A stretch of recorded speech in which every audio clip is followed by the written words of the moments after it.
Although Angola has been long underestimated and often boxed into crude oil dependency, they have just launched a $4 billion gas processing mega hub in Soyo. And family, this one project shifts the entire energy equation of the continent. Steel arteries running through the mangroves, towers burning clean glass, and Angola engineers controlling a facility powerful enough to rewrite an economy has just happened. This isn't aid, this isn't charity, this is industrial sovereignty and family. If you want more African stories that are first and the Western media often ignores, please hit subscribe because we don't chase the headlines, we chase the truth behind them. Angola just opened a $4 billion gas plant that processes 400 million cubic feet a day, and this is without IMF approval. So why does this matter?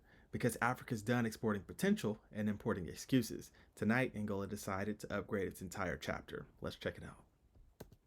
Has now marked a major gas discovery.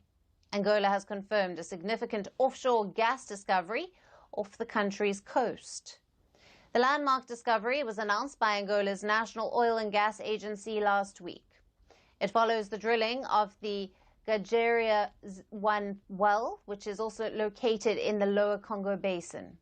Preliminary estimates suggest that the field may hold more than 1 trillion cubic feet of gas and up to 100 million barrels of associated condensate.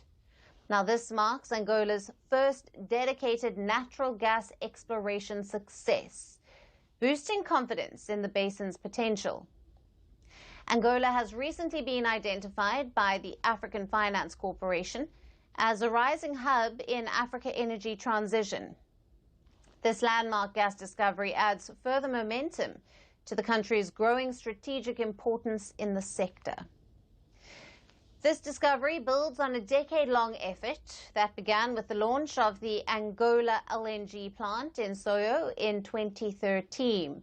It aimed at reducing flaring and monetizing associated gas from offshore oil fields. Recent developments, such as the Sana lean gas connection and the Kuluma Mabaquero project, are key milestones in Angola's gas master plan.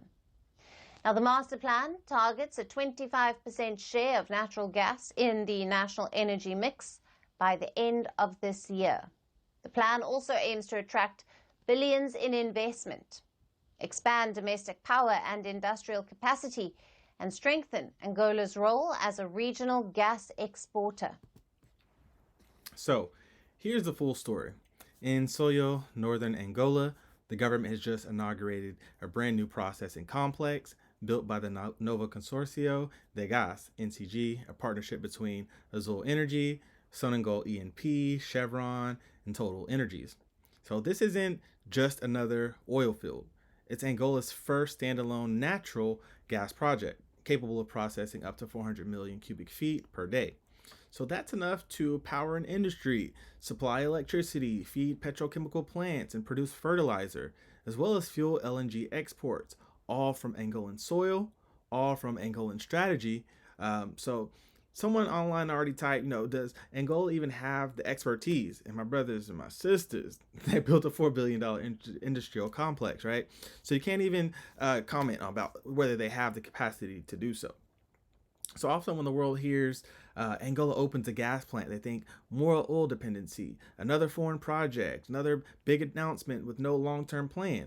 So they underestimate the continent so automatically that it's almost, muscle memory, right? But the truth is, this isn't dependency by any means, it's a pivot. So for the first time, Angola is moving from exporting raw crude to producing its own. And this enables them to power its own factories, feed its own petrochemical sector, and exporting value and adding products as well. So this is the same kind of industrial blueprint that South Korea used to go from a fishing village to a tech titan. So you industrialize domestically, then you globalize on your own terms. And look at the partners, right? Sonangol is not a spectator. Azul, Chevron, and Total Energies aren't instructing Angola. They're participating in the strategy. So this is a major plant, and it's more than just energy. It signals the overdue end of Africa's role as a raw mineral continent or exporter, right? So we're not begging for these energy partners. Africa is the major partner here. So this matters because it changes so many things. The first being real economic diversification. So for decades, 90% of Angola's export earnings came from crude oil. So this facility shifts the model. So now Angola can produce fertilizers, ammonia, urea, plastics, industrial chemicals, right? So this is how you build more factories. This is how you build permanent jobs and build up a middle class. Secondly, there will be a regional energy stabilization. So Southern Africa experiences chronic power shortages, if you are unaware, and Angola just will become a major anchor. So a future exporter of these gases, electricity, LNG. So this affects the entire Southern African power pool. Thirdly, high skill youth employment increases. So gas plants generate premium jobs. So think of engineering, logistics, safety, operations, management, the kind of jobs that keep brilliant young Africans inside of the continent and from leaving. And fourth, a real African LNG player. So right now, LNG is dominated by Qatar, the U.S., Australia. Africa's emerging LNG blocks include Nigeria, Mozambique, Senegal, Mauritania, and Tanzania. Now Angola is joining, and not with PowerPoints, but with real infrastructure.